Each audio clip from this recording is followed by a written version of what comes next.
کیا میں تمہیں جنت کے خزانوں میں سے خزانہ نہ دے دوں؟ جنت کی پراپرٹی میں سے ایک پراپرٹی نہ دے دوں؟ جنت کے خزانوں میں سے ایک بڑا خزانہ نہ دے دوں؟ جھاڑو رکھنے کے برابر بھی اگر جگہ مل جائے جنت میں ہمیں اور آپ کو تو سمجھ لو کہ بہت کچھ مل گیا۔ لیکن اللہ کے نبی کہہ رہے ہیں کیا میں تمہیں جنت کے خزانوں میں سے ایک بہت بڑا خزانہ نہ بتا دوں؟ صحابہ نے کہا کیوں نہیں، اے اللہ کے نبی بتاؤ کیا ہے وہ جنت کے خزانوں میں سے بڑا خزانہ؟ اللہ کے نبی فرماتے ہیں قل لا حول ولا قوت الا باللہ۔ یہ کس کو یاد نہیں ہے لا حول ولا قوت الا باللہ؟ فرمایا کہ تم لا حول ولا قوت الا باللہ اڑتے بیٹھتے لیٹتے سوتے جاگتے کھاتے پیتے چلتے پھرتے اسی کو پڑھ لیا کرو، لا حول ولا قوت الا باللہ کہتے رہو۔ یہ جنت کے خزانوں میں سے ایک بہت بڑا خزانہ ہے، یہ جنت کے خزانوں میں سے ایک بہت بڑا خزانہ، جنت کی دولت میں سے ایک بہت بڑی دولت ہے۔ لا حول ولا قوت الا باللہ کس کو یاد نہیں ہے میرے بھائیوں؟ لیکن اس کو پڑھنے کے لیے آپ کو باوضو رہنا پڑے گا، چلتے پھرتے اڑتے بیٹھتے آپ کو لا حول ولا، یہ لا حول ولا قوت الا باللہ کو ہم بہت برا سمجھتے ہیں۔ کوئی بات نہیں لا حول ولا قوت، ایسا لگتا ہے جیسے یہ دعا نہیں بلکہ بد دعا ہو، حالانکہ یہ دعا ہے۔ حی علی الصلاۃ، آؤ نماز کی طرف، شیطان بہکائے گا تو یہاں کہا جاتا لا حول ولا قوت الا باللہ تاکہ شیطان بہکائے نہیں۔ گدھا جب بہت زور سے چیخ رہا ہو، ڈھینچو کر کے چیخ رہا ہو بہت زور سے، تو گدھے کی آواز سن کے پڑھا جاتا ہے کیا لا حول ولا قوت الا باللہ۔ کتا بھونک رہا ہو تو اس کی آواز سن کے کیا پڑھا جاتا ہے اعوذ باللہ من الشیطان الرجیم۔ لیکن گدھا جب بول رہا ہو تو کیا پڑھا جاتا ہے؟ گدھا جب آواز کر رہا ہو، رینگ ڈینگ رہا ہو، ڈیگ مار رہا ہو تو لا حول ولا قوت الا باللہ۔ لیکن یہ صرف گدھے کے چیخنے پر ہی نہیں پڑھی جائے گی، بلکہ آپ اس کو پڑھتے رہیے، اٹھ رہے ہیں لا حول ولا قوت الا باللہ، لا حول ولا قوت الا باللہ، لا حول ولا قوت الا باللہ، اٹھتے بیٹھتے لیٹتے سوتے جاگتے کھاتے پیتے چلتے پھرتے لا حول ولا قوت الا باللہ کو اپنا وظیفہ بنا لو۔ یہ کیا ہے؟ جنت کے خزانوں میں سے خزانہ ہے۔ اللہ کے نبی فرماتے ہیں جنت کے خزانوں میں سے خزانہ ہے۔ بہت آسان ہے میرے بھائیوں، لیکن ہم لینے کے لیے تیار ہی نہیں ہیں، ہم کامیاب ہونے کے لیے تیار ہی نہیں ہیں، ہم جنت میں جانے کے لیے تیار ہی نہیں ہیں۔ آج دل چاہتا ہے کہ تمہیں ایک اور جنت میں جانے کا راستہ بتا دوں۔ آؤ سنو، اللہ کے نبی جناب محمد رسول اللہ صلی اللہ علیہ وسلم کے پاس بہت سا مال آیا۔ سنو میرے ساتھیوں، یہ واقعہ تھوڑا سا دردناک بھی ہے اور آپ کی آنکھوں میں آنسو بھی لا سکتا ہے، آپ کے کمزور دلوں کو جھنجھوڑ بھی سکتا ہے۔ سنو، اللہ کے نبی صلی اللہ علیہ وسلم کے پاس بہت سا مال آتا ہے۔ ابو عبیدہ ابن الجراح بحرین سے مال لے کر آتے ہیں، ایک عرب ملک ہے بحرین، پہلے سب عربی ملک ایک تھے۔ جب یہ مال آیا، بہت سا مال آیا، اس میں صحابہ کو بال پڑنا تھا، مال غنیمت صحابہ کو تقسیم ہونا تھا۔ اعلان کر دیا جاتا ہے فجر کی نماز کے بعد اللہ کے نبی اس مال کو لوگوں میں تقسیم کریں گے، تمام لوگوں کو ان کا پورا پورا حق ملے گا۔ حضرت عائشہ نے فرمایا اے اللہ کے نبی کیا آپ کا بھی حصہ ہے؟ آپ نے فرمایا ہاں، اس مال غنیمت میں سب کا حصہ ہے، عائشہ مجھے بھی حصہ ملے گا۔ حضرت عائشہ کہتی ہیں اے اللہ کے نبی 15 دن سے میرے گھر میں چولہا نہیں جلا، 15 دن سے چولہا نہیں جلا، کہیں سے کھجور آ گیا کھا لیا، پانی پی لیے، کھجور و پانی پہ گزارا چلتا رہا۔ امی عائشہ کہتی ہیں اے اللہ کے نبی فجر کی نماز کے بعد جب آپ لوگوں کو ان کا مال تقسیم کریں گے تو آپ کو بھی تو آپ کا حصہ ملے گا۔ فرمایا ہاں مجھے بھی میرا حصہ ملے گا۔ اللہ کے نبی فرماتے عائشہ چولہا سنبھال لو، لکڑیاں رکھ لو، چولہے کی پتائی کر لو، جو کرنا کر لو، کل ہمارے گھر پہ ہی گوشت پکے گا، کل سالن ہمارے گھر میں بھی بنے گا۔ فجر کی اذان کی آواز آتی ہے، حضرت بلال فجر کی اذان دیتے ہیں۔ اللہ کے نبی صلی اللہ علیہ وسلم جب مسجد کے اندر داخل ہوتے ہیں تو کیا دیکھتے ہیں؟ آج مسجد نبوی کھچا کھچ بھری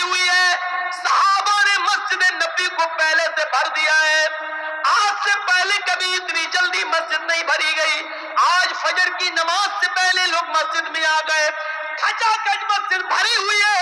اللہ کے نبی صلی اللہ علیہ وسلم نے اتنے نمازیوں کو آج دیکھا تو پہلے مسکرا دیے، لیکن فوراً آپ کی مسکراہٹ ختم ہو گئی. فرمایا او اب پتہ چلا کہ تم کیوں آئے ہو، شاید سن لیا ہے فجر کی نماز کے بعد مال تقسیم ہوگا. صحابہ ہنسنے لگے. ہاں دل کے کتنے صاف تھے. ہاں اے اللہ کے رسول، اعلان ہوا تھا فجر کے بعد اللہ کے نبی مال تقسیم کریں گے، اس لیے ہم لوگ چلے آئے، ورنہ اپنے اپنے محلے اور قبیلے کی مسجدوں میں بھی نماز پڑھ سکتے تھے، لیکن مال میں ہمارا حق ہے، ہمیں ملے گا. اللہ کے نبی نے مال تقسیم کرنے سے پہلے جو فرمایا وہ سنیے. اللہ کے نبی فرماتے ہیں لوگوں، مجھے اپنے انتقال کے بعد تمہارے شرک میں اور بدعتوں میں مبتلا ہونے کا ڈر نہیں ہے.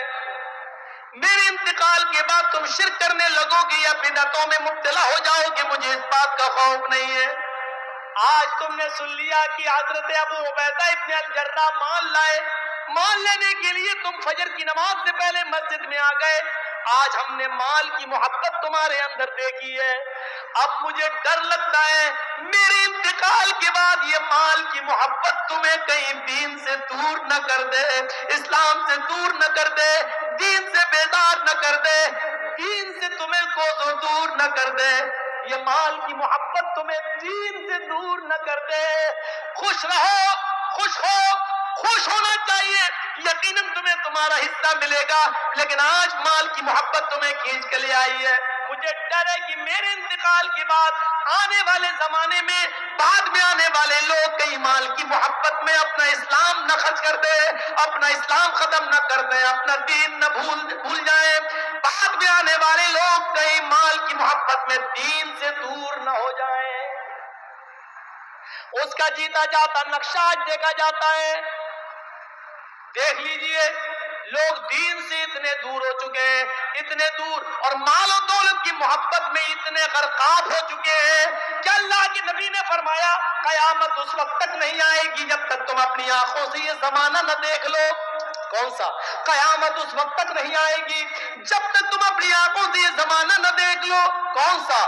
یصبح الرجل مومنا ویمسی کافرا ویمسی مومنا ویصبح کافرا یبیع دینہ بعرض من الدنیا. تم دیکھو گے ایک انسان کو کہ وہ صبح فجر کی نماز جماعت کے ساتھ پڑھے گا، کلمہ پڑھے گا، دعا پڑھ کے اٹھے گا، فجر کی نماز کے بعد قرآن کی تلاوت کرے گا، تسبیح پڑھے گا، اللہ اکبر اللہ اکبر، لا الہ الا اللہ، سبحان اللہ، سب کچھ پڑھے گا. صبح اٹھے گا تو وہ مومن ہوگا. یمسی کافرن، سورج ڈوبنے سے پہلے پہلے وہ کافر ہو جائے گا، سورج غروب ہونے سے پہلے پہلے وہ کافر ہو جائے گا. شام کو ایک آدمی کو تم دیکھو گے کہ وہ حالت ایمان میں وہ رات گزارے گا، مغرب پڑھے گا، عشاء پڑھے گا، آیت الکرسی پڑھے گا، تسبیح و تحلیل پڑھ کر بستر پہ سوئے گا، حالت ایمان میں وہ سوئے گا. یصبح کافرا، لیکن فجر کی بعد وہ کافر ہو جائے گا. صبح اٹھتے اٹھتے اس کی صبح حالت کفر میں ہوگی. یبیع دینہ بعرض من الدنیا، وہ دنیا کے چند سکوں میں اپنے دین کو بیچ دے گا، وہ دنیا کے چند ٹکوں میں اپنا ایمان بیچ دے گا. دیکھ لو آج الیکشن لڑنے والوں کو وہ مندروں میں جا کر مسلمان ہونے کے باوجود وہ مندروں میں جا کے ٹیکا بھی لگوا رہے ہیں، مندر میں گھس کر مسلمان ہونے کے باوجود مورتیوں پر ہار بھی چڑھا رہے ہیں. غیر مسلموں کا ووٹ لینے کے لیے یہ سارے ہتھ کنڈے وہ اپنا رہے ہیں. یصبح الرجل مومنا ویمسی کافرا، صبح مومن ہوگا لیکن شام ہوتے ہوتے وہ کافر ہو جائے گا، شام کو مومن ہوگا صبح ہوتے ہوتے وہ کافر ہو جائے گا. یبیع دینہ بعرض من الدنیا، وہ دنیا کے چند سکوں میں اپنے دین کو بیچ دے گا. آج اس کا جیتا جاگتا نمونہ اپنی بہار کی سرزمین پر تم دیکھ سکتے ہو، اپنی پورنیا کی دھرتی پر تم دیکھ سکتے ہو، کٹیہار کی سرزمین پر تم دیکھ سکتے ہو، پورے بہار کی سرزمین پر تم دیکھ سکتے ہو، اور اس میں داڑھی والے بھی شامل ہیں، تم ان کو بھی دیکھ سکتے ہو. اللہ کے رسول نے اسی طرف اشارہ کیا تھا، آنے والے زمانے میں مجھے ڈر ہے کہ کہیں دین کی محبت، مال و دولت کی محبت تمہیں دین سے دور نہ کر دے۔ اس کے بعد فجر کی نماز پڑھائی اللہ کے نبی نے، اور نماز پڑھانے کے بعد آپ نے لوگوں کو ان کا حق دیا، اتنا دیا کہ اس دن کوئی ناراض نہیں ہوا، اتنا مال آیا، زندگی میں سب سے زیادہ مال ہاتھ لگاتا، سب سے بڑا مال، بہت بڑا خزانہ ہاتھ لگاتا، آپ نے کنجوسی نہیں کی، سب کو دیتے چلے گئے۔ مال سے بھرے ہوئے 2 تھیلے اللہ کے نبی کے حصے میں بھی آئے، مال سے بھرے ہوئے 2 تھیلے اللہ کے نبی کے حصے میں بھی آئے۔ اس کو اٹھا رہے ہیں تو اٹھا نہیں پا رہے، اس کو اٹھا رہے تو اٹھا نہیں پا رہے، لیکن فرمایا اپنا اپنا مال لے کر جاؤ۔ اس لیے اللہ کے رسول کو بھی اپنا حصہ خود اٹھانا پڑا، اٹھا رہے ہیں لیکن مال اتنا تھا کہ اٹھ نہیں رہا ہے، پھر بھی کوشش کرتے ہو جس طریقے سے چل پا رہے ہیں چل رہے ہیں۔ صحابہ اپنا اپنا حصہ لے کر چلے گئے، 2 تھیلے اللہ کے نبی کے حصے میں بھی آئے، جیسے آپ نے ان دونوں تھیلوں کو اٹھایا، مسجد سے باہر نکلے، اپنے گھر کی طرف آگے بڑھنا چاہتے ہیں، کیا دیکھتے ہیں کہ داہنی طرف ایک 7 سال کا بچہ کھڑا ہے، بائیں طرف ایک 9 سال کا بچہ کھڑا ہے، دائیں طرف دیکھا اس نے ایک ہاتھ پکڑ رکھا ہے، تھیلا چھین رہا ہے، دوسری طرف دیکھا 9 سال کا بچہ میرا دوسرا تھیلا پکڑ کے کھینچ رہا ہے۔ میں نے کہا کیا ہوا؟ اس نے کہا 7 سال کا بچہ، اللہ کے نبی میرا باپ اس دنیا سے انتقال کر گیا ہے، میری ماں کمانے کے لائق نہیں ہے، میں یتیم ہوں۔ دوسری طرف نظر دوڑائی، وہ کہنے لگا اللہ کے نبی میری ماں اس دنیا سے رخصت ہو چکی ہے، میرا باپ بوڑھا ہو چکا، وہ کمانے کے لائق نہیں، میں بھی یتیم ہوں۔ ایک نے کہا میرا باپ نہیں، دوسرے نے کہا میری ماں نہیں۔ اللہ کے نبی صلی اللہ علیہ وسلم نے پھر دیکھا تو 7 سال کا بچہ کہتا کہ میرے گھر میں 5 دن سے چولہا نہیں جلا، بائیں طرف دیکھا تو وہ کہہ رہا کہ میرے گھر میں 7 دن سے چولہا نہیں جلا۔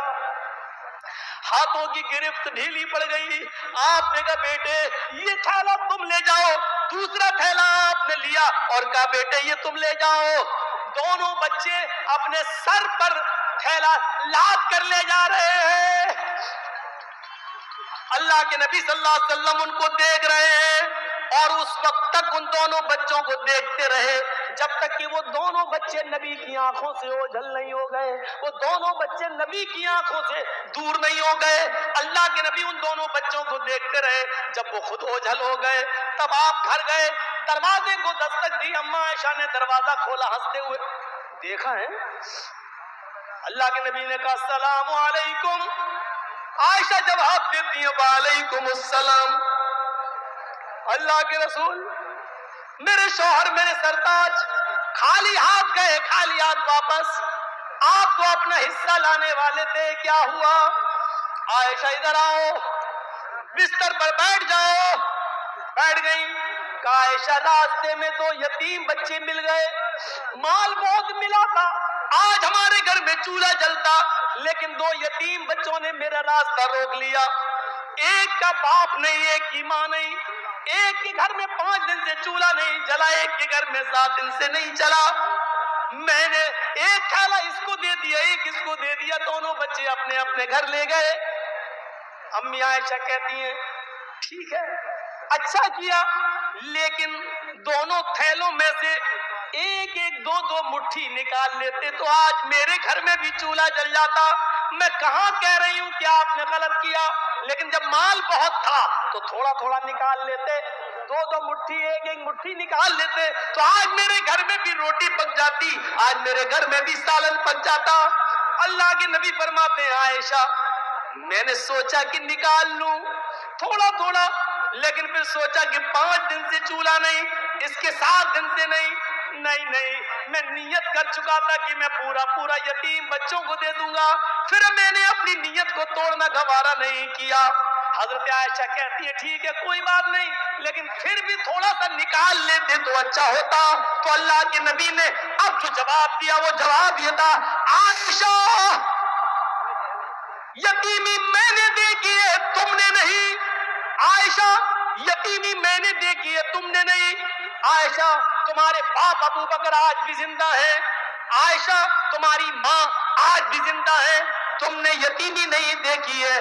یتیمی کا درد مجھ سے پوچھو. جب میں اپنی ماں کے پیٹ میں تھا 7 مہینے کا تھا, ابھی 9 مہینے پورا ہونے میں 2 مہینے باقی تھے. میرا اس دنیا میں آنے میں 2 مہینے کا وقت باقی تھا. میرا باپ مجھے میری ماں کے پیٹ میں چھوڑ کے دنیا چھوڑ کے چلا گیا. جب میں باہر آیا, میں نے سنسار میں نے دنیا میں نے مکے کی فضا میں جب کھلی سانس لی تو بڑا ہونے کے بعد پتا چلا کہ میرے پیدا ہونے سے 2 مہینے پہلے ہی میرا باپ اس دنیا سے چلا گیا.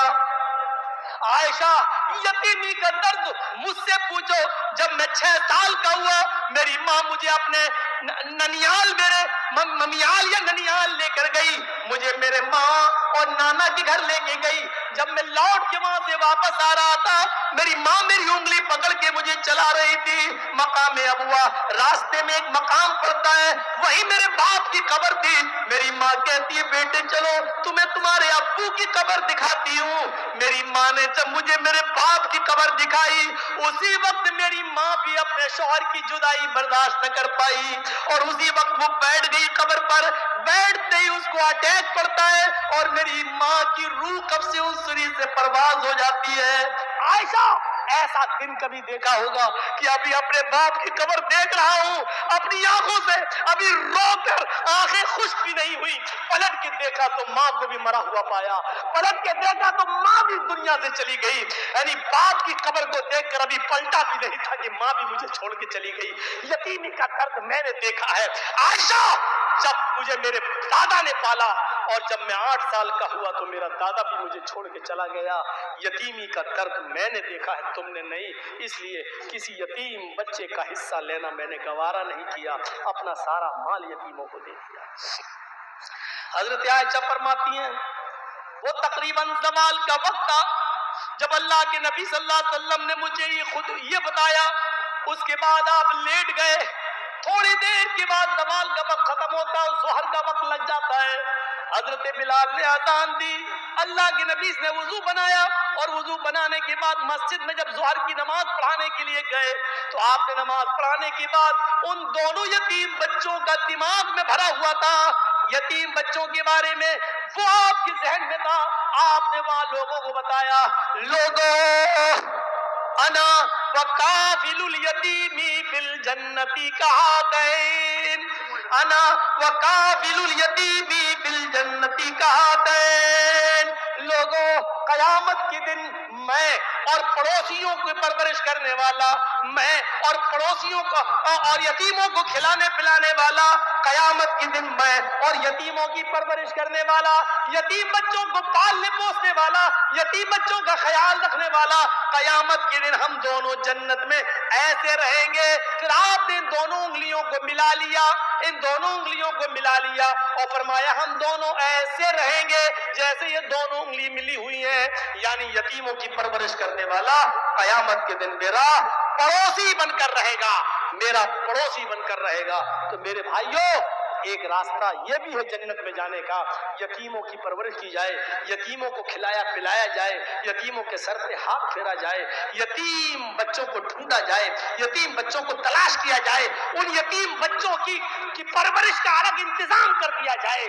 تو یہ جنت میں جانے کا ایک راستہ ہے, اور کامیاب مومن کی ایک پہچان ہے. یہ کہاں ہے ہمارے پاس؟ ایک راستہ بتایا اللہ کے نبی نے,